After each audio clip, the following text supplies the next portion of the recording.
சாப்பிடு.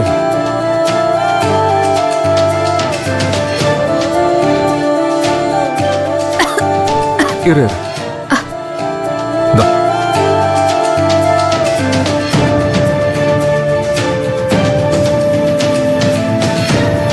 போதுமா?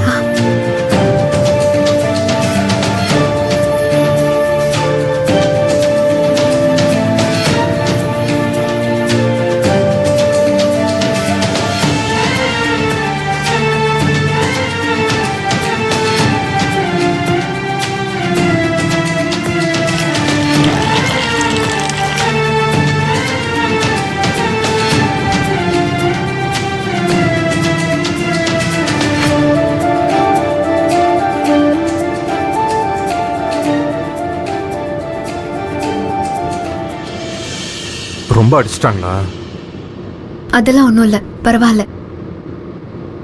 நீ ஏன் அவங்க கிட்ட உண்மையை சொல்லல? இல்ல, நான் மாப்பிள்ளை வீட்டில் தான் இருக்கேன்னு நான் இருக்கிற இடத்த சொல்லியிருந்தேன்னா உன்னை இவ்வளோ அடிச்சிருக்க மாட்டாங்கல்ல. நான் உண்மையை சொல்லி போலீஸ் அங்க வந்திருந்தா மாப்பிள்ளை வீட்டுக்காரங்க தப்பா நினைச்சிருப்பாங்கல்ல. எப்படியாவது ரோஹிணி கல்யாணத்தை நல்லபடியா நடத்திடணும்னு தானே எல்லாரும் இவ்ளோ கஷ்டப்படுறீங்க. அதுல இந்த கஷ்டம் ரொம்ப சின்னதுதான். நான் கொஞ்ச நேரம் உடம்பால கஷ்டப்பட்டேன், ஆனா நீங்க ரொம்ப வருஷமா மனசால கஷ்டப்பட்டுட்டு இருக்கீங்க. என்னோட வலியை விட உங்க வலிதான் ரொம்ப பெருசு. இது 2 நாள்ல எனக்கு சரியாயிரும்.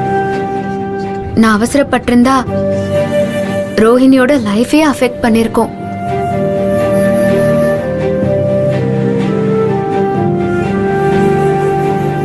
அம்மா, நீ எதுக்காக கோயம்புத்தூர் வந்த? ரோஹிணி கல்யாணம் நல்லபடியா நடக்கணும், நம்ம 2 பேர் குடும்பமும் ஒண்ணு சேரணும், அதுக்காக தான். இல்ல, எதுக்கு கோயம்புத்தூர் வந்தேன்னு கேட்டேன். நான் சொன்னா நீங்க நம்பணுமே. பரவாயில்ல, சொல்லு, நான் நம்புறேன். சத்தியமா பொருளுக்காக மட்டும் வரல.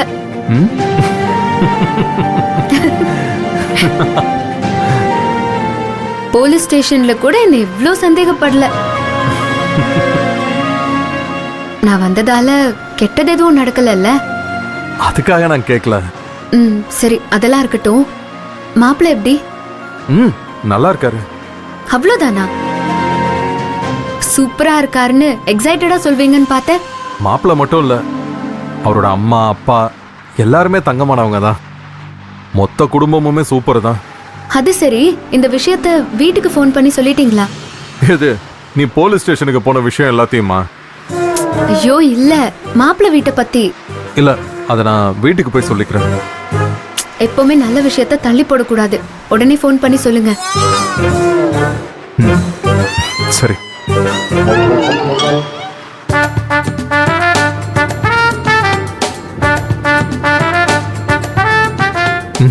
எடுக்கல.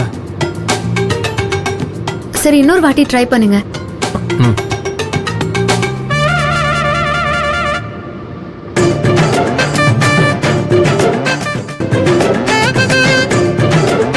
சாரி. ஒரு நிமிஷம்.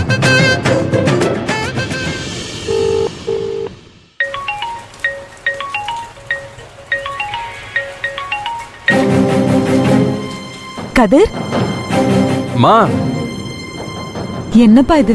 இவ்வளவு நேரமா உன் போனுக்கு கால் போகாம நான் எவ்வளவு டென்ஷன் ஆயிட்ட தெரியுமா? வேலை முடிஞ்சதுக்கு அப்புறமா நானே கூப்பிடலான் இருந்தேம்மா. மாப்பிள்ளை வீட்டுக்காரங்களை பாத்துட்டியாப்பா? என்ன சொன்னாங்க? அதெல்லாம் ஒரு மாதிரி முதல்ல டென்ஷனா போச்சு. அதுக்கப்புறம் எல்லாரும் சரின்னு சொல்லிட்டாங்க. கடவுளே, நான் வேணுனதெல்லாம் வீண் போல. வேற என்னப்பா சொன்னாங்க? மாப்பிள்ளை வீட்டுல எல்லாருமே தங்கமானவங்க, நம்ம ரோகிணிய நல்லா பாத்துப்பாங்க. இப்பதான் என் மனசுக்கு நிம்மதியா இருக்கு கதிர். உன் மாமா பண்ண பாவம் தான் இத்தனை வருஷமா என் பிள்ளைங்க வாழ்க்கையை பிடிச்சு ஆட்டுச்சு. அந்த ஓடுகாலி பயலால என் பிள்ளைங்க வாழ்க்கையே நாசமாயிடுச்சு.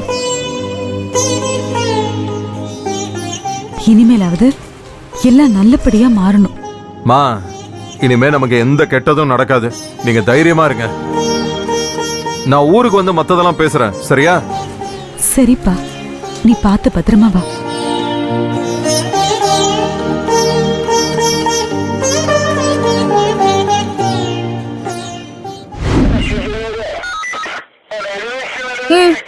எனக்கு வேணாண்டி. உனக்கு யார் கொடுத்தா? அப்புறம் எதுக்கு நீட்ன? நீ போலீஸ் தானே? பார்த்தா எப்படி தெரியுது? அப்ப எடுத்துட்டு போய் எஃப்ஐஆர் போடு. எதுக்கு? இது பாட்டி செஞ்ச கேசரி. இதுல முந்திரியும் காணும், திராட்சையும் காணும். எப்படியாவது கொஞ்சம் கண்டுபிடிச்சு கொடுத்துடுறியா?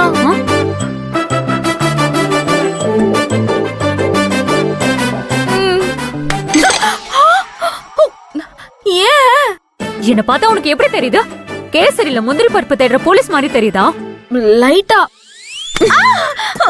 வலிக்குதுரி. அப்புறம் எனக்கு மட்டும் கடுப்பாகாதா? உன்னால முடியுமான்னு தானே கேட்டேன். அடிங்க. போடி. என்னடி விளையாட்டு இது? மேல வந்து விழுற. என்னக்கா உன்னை யாரு டென்ஷன் பண்ணது? அதானே, நாங்க 2 பேரும் இருக்கும்போது உன்னை யாரு டென்ஷன் பண்ணது? விளையாடாதீங்கடி. கதிர் கோயம்புத்தூர்ல இருந்து போன் பண்ணிட்டான். என்னவா? மாப்பிள்ள வீட்ல சரின்னு சொல்லிட்டாங்களாம். நல்ல விஷயம் தானே? நல்ல விஷயம் இல்ல. இது நல்ல விஷயம் இல்ல. மாப்பிள்ள மட்டும் இல்ல, அவங்க அப்பா அம்மாவும் ரொம்ப நல்லவங்கன்னு சர்டிபிகேட் கொடுக்கறான். சரி, இப்ப அதுக்கு என்ன? போற போக்க பார்த்தா அந்த மாப்பிளைய ஓகே பண்ணி எங்க கல்யாணத்துக்கு நாள் குறிச்சிருவாங்க போல இருக்கு. ஆமாக்கா, இந்த மாசத்துல வரிசையா நிறைய முகூர்த்த நாள் வேற வருது. ம், அவ கிடக்குறா, அவளை விட. நீ என்ன முடிவு எடுத்திருக்க? எனக்கு ரொம்ப குழப்பமாவே இருக்குடி. குழப்பம்? That means confused. Exactly. Confusion. Confusion. Confusion கேன்சரை விட கொடுமையானது. ஆமா, அது நம்ம ஃபியூச்சரையே காலி பண்ணிடும். நான் தான் ஃப்ளோல சொல்லிட்டு இருக்கேன்ல, அப்புறம் என்ன நடுவுல? இல்ல, ஒரு ஹெல்ப்புக்கு ஒரு ஆணையும் வேண்டாம். என்ன வச்சு காமெடி பண்ணிட்டு இருக்கீங்களா 2 பேரும்? சச்சா, இந்த ப்ராப்ளமை எப்படி சால்வ் பண்ணலாம்னு என்னோட போலீஸ் மூளைய வச்சு திங்க் பண்ணிட்டு இருக்கேன். ஆமா, நீ எதுக்கு இப்ப திடீர்னு கன்ஃபியூஸ் ஆன? Point number 1.